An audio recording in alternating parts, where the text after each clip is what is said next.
Hello. अगर अभी तक आप लोग इंतजार कर रहे हैं कि एनआईएस के 201 हिंदी पेपर के असाइनमेंट का आंसर आपको नहीं मिला है, तो अब इस चैनल के ऊपर आपको उसका आंसर मिल जाएगा।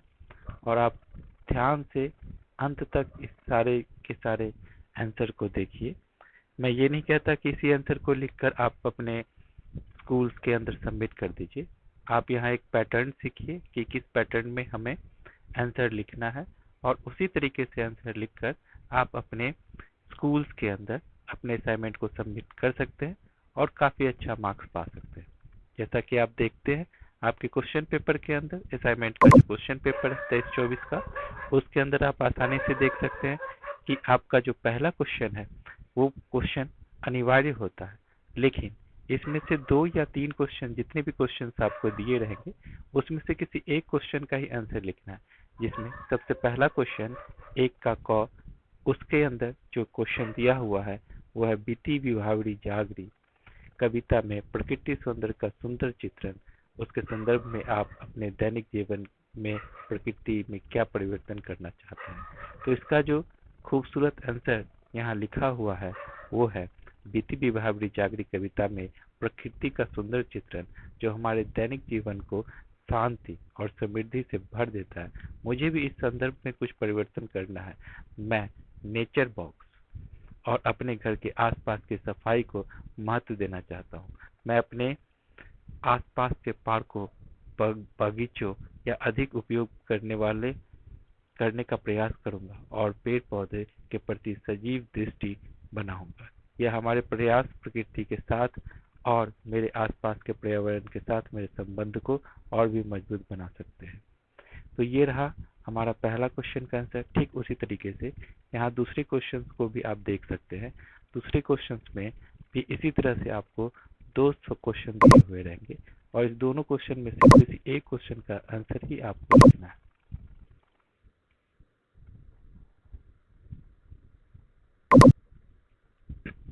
जैसा कि दूसरा क्वेश्चन यहाँ दिया हुआ है, भारत की ये बहादुर बेटियां पाठ के संदर्भ में महिला सशक्तिकरण पर टिप्पणी करिए।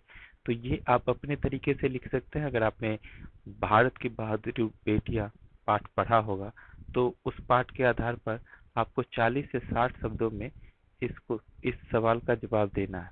जैसा कि मैंने यहाँ पर जवाब लिखा है वो है, महिला सशक्तिकरण भारतीय समाज में भारत की ये बहादुर बेटियों की प्रेरणा स्रोत बन चुकी है। यह पाठ से स्पष्ट होता है कि महिलाएं समाज में अपनी सक्षमता स्वीकारने के लिए अब तैयार हैं। वे न सिर्फ अपने अधिकारों की रक्षा करने में सक्षम हैं, बल्कि वे समाज में अपनी अहम भूमिका निभा रही है। उनकी साहसिकता और संघर्षशीलता उन्हें समाज में सम्मान और पहचान दिलाने में मददगार सिद्ध हो रही है, जो अंततः समृद्धि और समाज का समृद्धिकरण सुनिश्चित करता है। ठीक उसी तरह से क्वेश्चन नंबर 3 भी आप देखिए, तो यहाँ भी आपको एक ही प्रश्न का उत्तर लिखना है, जो 40 से 60 शब्दों में आपको इसका भी उत्तर देना है। और उसका मैंने पहला क्वेश्चन आपकी दृष्टि में इसे जगाओ कविता आज कितनी प्रासंगिक है, तर्क सहित स्पष्ट कीजिए। तो ये इसे जगाओ कविता से ये इस क्वेश्चन को लिया गया है और इस क्वेश्चन को उसी तरीके से आपको उत्तर भी देना है और अपने तर्क के साथ उत्तर देना है, वो भी 40 से 60 शब्दों के बीच में। तो मैंने जो इस उत्तर को लिखा है वो कुछ इस प्रकार से है, इसे जगाओ कविता आज भी प्रासंगिक है क्योंकि यह मानवाधिकार, सामाजिक न्याय और जागरूकता की महत्वपूर्ण बातों को प्रकट करती है। यह कविता में हमें अपने कर्तव्यों के प्रति सजग रहने की आवश्यकता दिखाती है और न्याय की मांग करती है। आज के समाज में भी आज के समय में भी समाज में जाति, लिंग और विशेष गुणों के आधार पर भेदभाव का समापन करने की आवश्यकता है और इस कविता का संदेश इसे प्रासंगिक बनाता है। यह एक बेहद महत्वपूर्ण और समय के साथ चलने वाला संदेश है, जो हमें सशक्त और समर्पित नागरिक बनने में प्रेरणा देता है। तो इसी तरीके से आपको चौथे नंबर क्वेश्चन में भी आप देखिएगा कि 2 क्वेश्चन वहाँ पे दिया हुआ है, लेकिन उसमें से किसी एक क्वेश्चन का ही आंसर आपको लिखना है। मैंने गिल्लू पाठ के आधार पर मनुष्य और पक्षियों के परस्पर संबंध का उल्लेख कीजिए का उत्तर यहाँ पे लिखा है। यहाँ जैसा कि क्वेश्चंस के अंदर ही दिया गया है, उसी के आधार पर मैंने जो उत्तर आपके पाठ्य पुस्तक से लिया है और उसके बाद इसे लिखा है वो कुछ इस प्रकार से है। गिल्लू कहानी भारतीय समाज की सामाजिक विवेदना और विवादों पर आधारित है।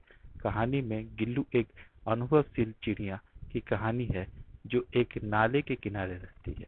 वह समाज में अपने रूढ़िवादी विचारों के कारण संघर्ष करता है और उसे समाज में स्वतंत्रता की अहमियत को समझने की आवश्यकता होती है। गिल्लू की कहानी से हम यह समझते हैं कि मनुष्य और पशु पक्षी दोनों ही समाज में अपने अधिकारों और स्वतंत्रता की जागरूकता को समझते हैं। वो दोनों ही समाज में समान रूप से महत्वपूर्ण होते हैं और समाज की ताकत और समृद्धि में अपना योगदान देते हैं। पशु पक्षियों में भी अपनी जिंदगी जीने की जीने का अधिकार है और हमें उनका सम्मान करना चाहिए।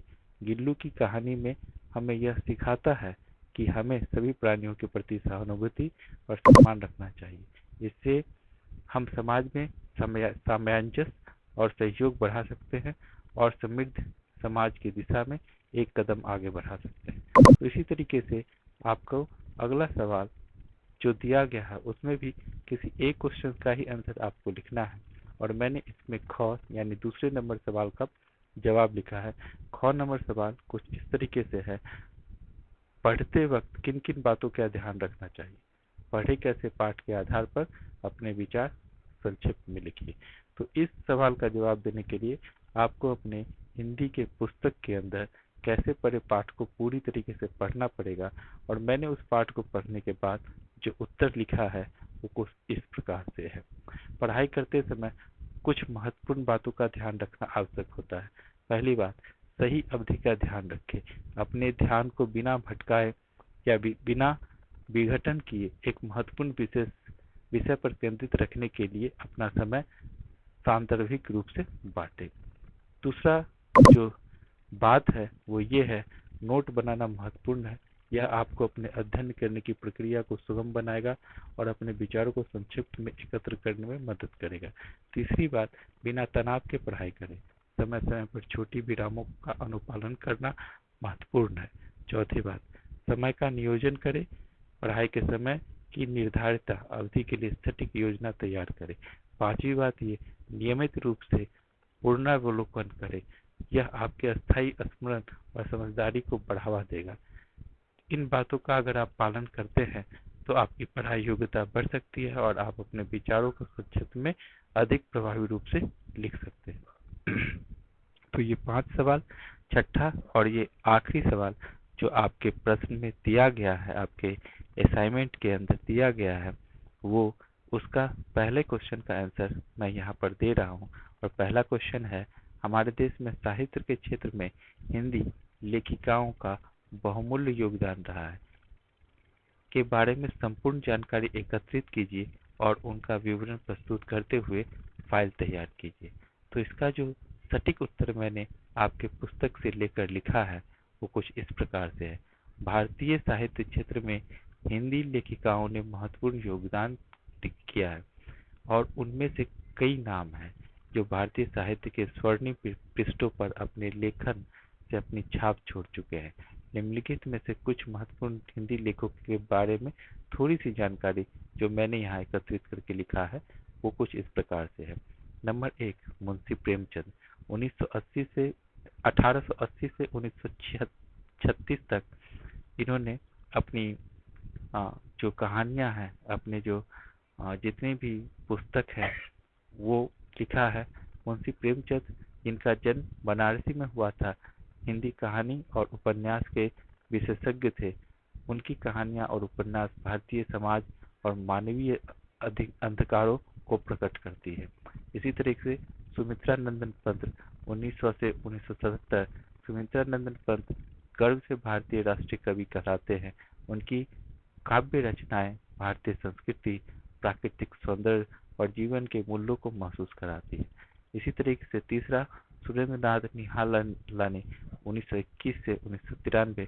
सुरेंद्र नाथ निहालानी एक प्रमुख कवि और गद्यकार थे जिन्होंने हिंदी काव्य क्षेत्र में महत्वपूर्ण योगदान दिया। उनकी कविताएं और कथाएं समाज के विभिन्न पहलुओं को छूने में सफल रही है। जयशंकर प्रसाद 1901 से 1980। जयशंकर प्रसाद एक प्रमुख हिंदी कथाकार और नाटककार थे। उन्होंने कई महत्वपूर्ण काव्य और गद्य रचनाएं की और उनके नाटक भारतीय समाज की समस्याओं पर गहरा प्रभाव डालते थे। नंबर 5, प्रेमचंद 1880 से 1936 तक। प्रेमचंद हिंदी साहित्य के एक अद्भुत और प्रसिद्ध लेखक थे।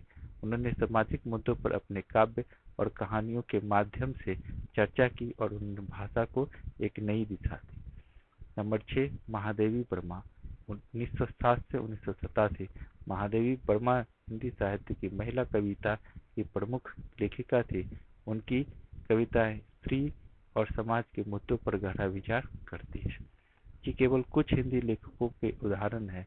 हिंदी साहित्य क्षेत्र में अनगिनत और महत्वपूर्ण लेखक हैं जिन्होंने भाषा, साहित्य और समाज को कई नई दिशा देने में मदद की है। धन्यवाद।